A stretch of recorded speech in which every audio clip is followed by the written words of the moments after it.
हिंदू विधि की शाखाएं। मूल रूप से हिंदू विधि की दो शाखाएं, सबसे पहला मिताक्षर और दूसरा है दायभाग। सबसे पहले हम देखेंगे मिताक्षरा शाखा। डॉक्टर यूजी सरकार ने अपनी पुस्तक हिंदू लॉ में लिखा है कि मिताक्षरा न केवल एक भाष्य है, वरन यह स्मृतियों का एक प्रकार का निबंध जो विज्ञानेश्वर द्वारा 11वीं शताब्दी के अंत में अथवा 12वीं के प्रारंभ में लिखा गया। बंगाल तथा असम के अतिरिक्त समस्त भारत में मिताक्षरा सबसे अधिक मान्य ग्रंथ। बंगाल और असम में दायभाग में अवर्णित विषयों पर मिताक्षरा का अधिक प्रभाव है। वास्तव में मिताक्षरा याज्ञवल्क स्मृति पर ही टीका नहीं, बल्कि यह सभी स्मृतियों का सार है। मिताक्षरा विधि की शाखा 5 उप शाखाओं में विभाजित है। ये उप शाखाएं निम्नलिखित हैं। इसमें सबसे पहला है बनारस शाखा। इस शाखा के अंतर्गत समस्त उत्तर प्रदेश, दक्षिण बिहार, उड़ीसा, मध्य प्रदेश का क्षेत्र आता है। इस शाखा में मिताक्षरा भाष को मान्यता प्राप्त, साथ ही वीर मित्रोदय, दंतक मीनामासा, निर्णय सिंधु, विवाद तांडव,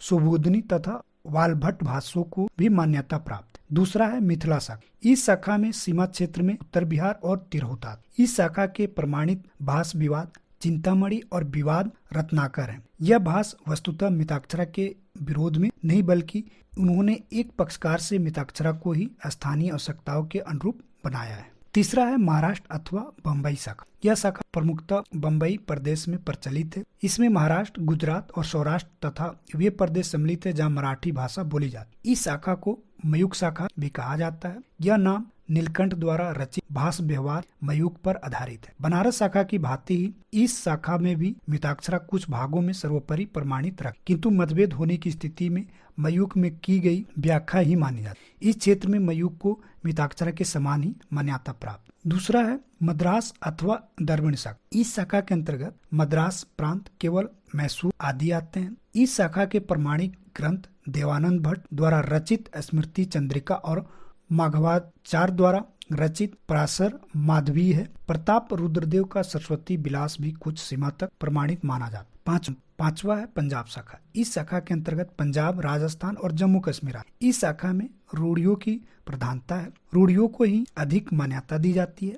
ऐसा न होने पर याज्ञवल्क स्मृतियां भाष को जम्मू कश्मीर में प्रमाणिकता प्राप्त है, बाकी क्षेत्र में वीर मित्रोदय को प्रमाणिकता प्राप्त है। इसके बाद हम दूसरा जानेंगे दायभाग शाखा। इस शाखा को बंगाल शाखा भी कहा जाता है। इसका तीसरा नाम गौड़ीय शाखा भी है, क्योंकि इस भाग का प्राचीन नाम गौड़ देश। यह शाखा समस्त पश्चिमी बंगाल तथा असम में प्रचलित है। इस शाखा का सर्वोपरि प्रमाणिक ग्रंथ जिमुतवाहन रचित दायभाग है। इसके अतिरिक्त रघुनंदन रचित दाय तत्व और श्री कृष्ण तर्कालंकार लिखित दायक्रम संग्रह भी प्रमाणित ग्रंथ। दायभाग में पुरुषों के साथ स्त्रियों को भी सहदायिक बनाने का अधिकार प्रदान किया। इस दृष्टि से दायभाग मिताक्षरा से बढ़कर माना जा सकता है, किंतु इस संबंध में दायभाग ने उत्तराधिकार में प्राथमिकता देने का जो नियम अपनाया है वह मूल धार्मिक कृतियों की उपेक्षा है। दायभाग में मिताक्षरा की उपेक्षा अधिक सुधारवादी प्रदान किए गए हैं। हिंदू विधि की शाखाओं का प्रादुर्भाव। प्राचीन काल में हिंदू विधि शास्त्र में कोई शाखा नहीं थी। इस समान विधि प्रशासन वेदों अथवा कृतियों एवं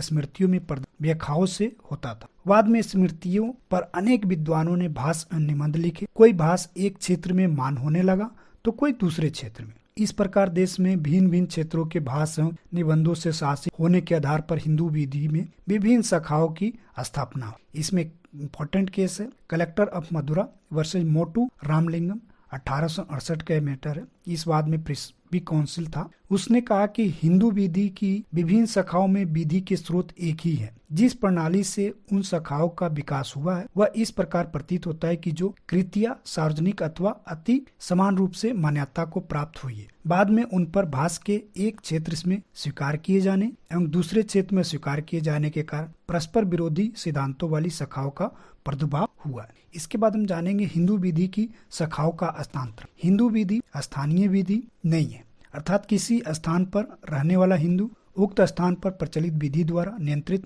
नहीं हो, बल्कि अपनी व्यक्तिगत विधि द्वारा ही नियंत्रित। यदि किसी हिंदू के विषय में कुछ भी ज्ञात न हो और केवल इतना ही ज्ञात हो कि वह किसी स्थान विशेष पर रहता था, तो वह उस स्थान पर प्रचलित हिंदू विधि द्वारा नियंत्रित हो। यदि वह बात सिद्ध कर दी जाए कि उसने नए स्थान को विधि स्वीकार कर ली, तो वह नए स्थान की विधि द्वारा नियंत्रित होगा।